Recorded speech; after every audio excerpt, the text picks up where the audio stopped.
Hello and welcome to the second interview on Erasmus Key Action 2 projects at Koç University. Today's guest is Ms. Nilüfer Akpınar Şahin, who has worked for several UN and EU projects and organized international conferences, training programs, simulations, press conferences and award ceremonies in Turkey, Ukraine, Bulgaria, Romania, and the Netherlands and Italy for various international organizations, designed and implemented public awareness campaigns and media strategies in 6 countries. She currently leads the team of international projects and education programs at Koç University. Hello and welcome. So let's start with the first question. Could you please explain when, how, and why you got involved in an Erasmus Key Action 2 project? Yes, thank you, Oya. The very first idea of the PEACEMAKERS Project belonged to an alumni of Koç University, actually. And based on that idea, the Office of International Programs had been organizing a series of international workshops and conferences on overcoming prejudice from 2012 to 2017, before we had the funding for the PEACEMAKERS Project. And within the course of those years, these events evolved into a project idea with the topic specified to fostering positive attitudes between migrants and youth in hosting societies. The idea was to create a peace dialogue campus network among university students from Koç University and other reputable universities in Europe and in Turkey. So we made our application under the K2 project category and received the Erasmus Plus funding in 2017. Okay, so you actually also touched upon the aims, my second question, but maybe you can talk about the results of the PEACEMAKERS project. Yeah, the main idea of this project was to foster a more peaceful generation in Europe and in Turkey that approaches migrants with positive attitudes. And the project aimed to enhance social, civic, and intellectual competencies of university students, recognized as effective tools to prevent and tackle discrimination, radicalism, and racism, and to promote social inclusion through intercultural communication, interaction, and empathy. And the activities of this project have been carried out at 2 levels: academic intellectual and practice experiential. At the academic intellectual level, 4 intellectual outputs have been produced. We used to call them intellectual outputs at the time. I think they are now called project results. Yeah, so we had 4 main project results: a need analysis, a strategy paper, development of an online course curriculum, and the Peace Dialogue Campus Network Best Practice Guide for university students.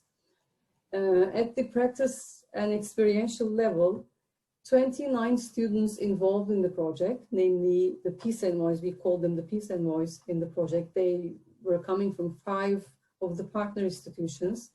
They created a Peace Envoys network and developed their own projects and activities at their universities and in their cities in order to facilitate inclusion and interaction among local and migrant populations. Their projects in Istanbul, Gaziantep, Bologna, Berlin, and Rotterdam have all been successful, with most of them reaching out beyond the borders of the university campuses. Okay. Could you give us some details on your role in the PEACEMAKERS project? Yeah, I was the project coordinator, monitoring and ensuring that the project was carried out in accordance with the commitments determined in the grant agreement, and including all project activities, budgeting and reporting, as well as acting as the intermediary for all communications among the partners and between the partners and the Turkish National Agency. Yeah, of course. We had 5 partners who were involved in the project: Gaziantep University from Turkey, Humboldt-University from Germany, Universidade Aberta from Portugal, Erasmus University Rotterdam from the Netherlands, and Bologna University from Italy, and Koç University was the coordinating institution. Okay. How did the PEACEMAKERS project contribute to you and your job? Yeah, PEACEMAKERS was my first K2 project, and especially the role of coordinator gave me confidence that no matter how complicated these projects might seem in the beginning, they are doable when certain guidelines are followed. And K2 is a long process, 2 years on average. And we also had an extension in our project, so it was a 36-month project eventually. That's a very long time. So it teaches you a lot. It's very technical and very multifaceted. So it was a really progressive period for me, with so much to learn, actually. And the objective, the actual philosophy of the project is one that really resonates with me. So with my personal values and my attitude in life. So in that way also, it also contributed to me very much in terms of personal growth. Perfect, thank you. And my last question is, would you recommend your fellow Koç University colleagues to get involved in an Erasmus Key Action 2 project? Yeah, most definitely. The funds are available for anyone who wants to achieve positive and innovative results within a project idea. And in line with the criteria of the European Commission, of course. There's great potential there. There's a lot of funding there, and sky is the limit, really. And K2 projects might seem complicated at first, very technical at first, especially the application process and putting the project into a required format, writing it down without missing any details, budgeting, etc. It's quite detailed and technical. So it sometimes feels intimidating to those who want to apply. But it is possible, and our colleagues should know, and we do our best to make them know that OIP is there for them, to support them along the way. And starting from the very first steps throughout the entire project cycle.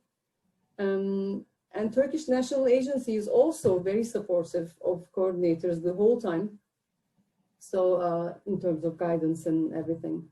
So the resources are there and you're not alone. So I do encourage everyone to apply. Mm-hmm. Thank you very much for your very insightful answers. And yeah, I guess this is the end. Thank you again. Thank you, yeah. And thank you also very much for the opportunity. Yes, thanks.